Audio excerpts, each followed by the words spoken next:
చూస్తూ వస్తుంటే టీడీపీ వాళ్ళు ప్రచారాలు మొదలుపెట్టారు, ఇటు వైసీపీ వాళ్ళు ప్రచారాలు మొదలుపెట్టారు. మరి గురజాల నియోజకవర్గానికి సంబంధించి గురజాల నియోజకవర్గంలో ఈరోజు వైఎస్ఆర్సీపీ తరఫు నుంచి డీకే గారు ఇక్కడ స్థానిక నాయకులు మొత్తం ఎన్నికల ప్రచారం చేయడం జరుగుతుంది. మరి ప్రజాస్పందన ఏ విధంగా ఉంటుంది ఏంటి అనేసి వాళ్ళతో మాట్లాడే ప్రయత్నం ఎన్నికల ప్రచారం చేస్తున్నారు. మీరు ప్రజాస్పందన ఏ విధంగా ఉండబోతున్నారు?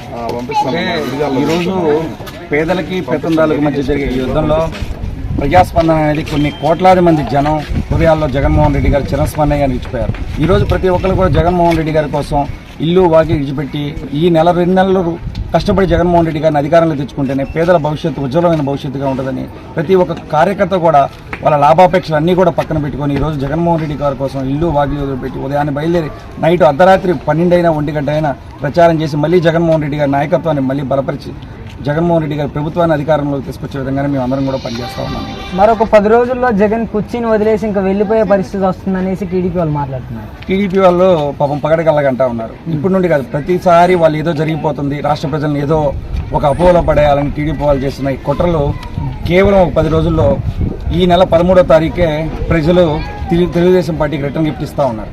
కేవలం 10 రోజులు ఓపిక పట్టండి. తెలుగుదేశం పార్టీని మడత పెట్టి మూసీ నదిలో కలపడానికి వైఎస్ఆర్ కాంగ్రెస్ పార్టీ ప్రతి ఒక్క కరుడు కట్టిన కార్యకర్తలు అందరూ కూడా బలంగా పనిచేసి టీడీపీ పార్టీని పాతాళానికి తొక్కేస్తామని ఈ మీడియా ద్వారా తెలియజేస్తాం. మరొక 10 రోజుల్లో వైఎస్ఆర్సీపీ పార్టీ శ్రేణులంతా రాష్ట్రం నుంచి తరిమి కొట్టబోతున్నాం అనేసి మాట్లాడుతున్నారు. అంటే వాళ్ళకి ఎప్పుడు ఫ్యాక్షన్ రాజకీయాలు అలవాటు కావు. అంటే వాళ్ళు వస్తే మేము ఏదో భయపడి పారిపోతాం అన్నట్టు.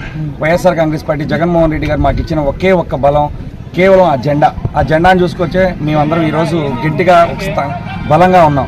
ఈరోజు వీళ్ళు ఏదో ఉడత బెదిరింపులు భయపడితే మేము ఈ ఊళ్ళో నుంచి వెళ్ళిపోవడానికి సిద్ధంగా లేము.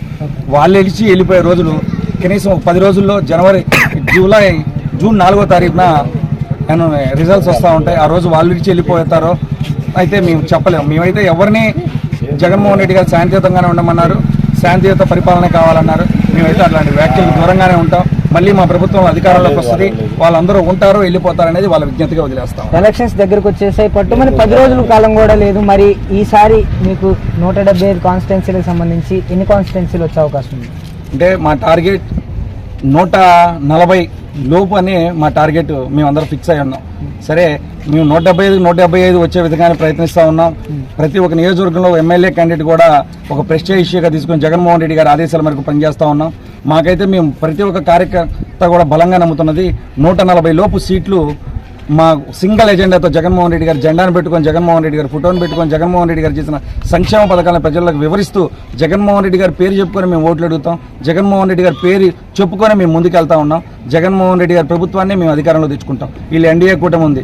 Telugu Desam party, BJP, Janasena, CPI, CPM, Congress party, ఇతర ఎన్ని పార్టీలు కలిసికట్టుగా వచ్చినా జగన్మోహన్ రెడ్డి గారిని ఓడించడం వీళ్ళ వల్ల కూడా కాదని బొమ్మగా తెలియజేస్తాం. Okay, thank you.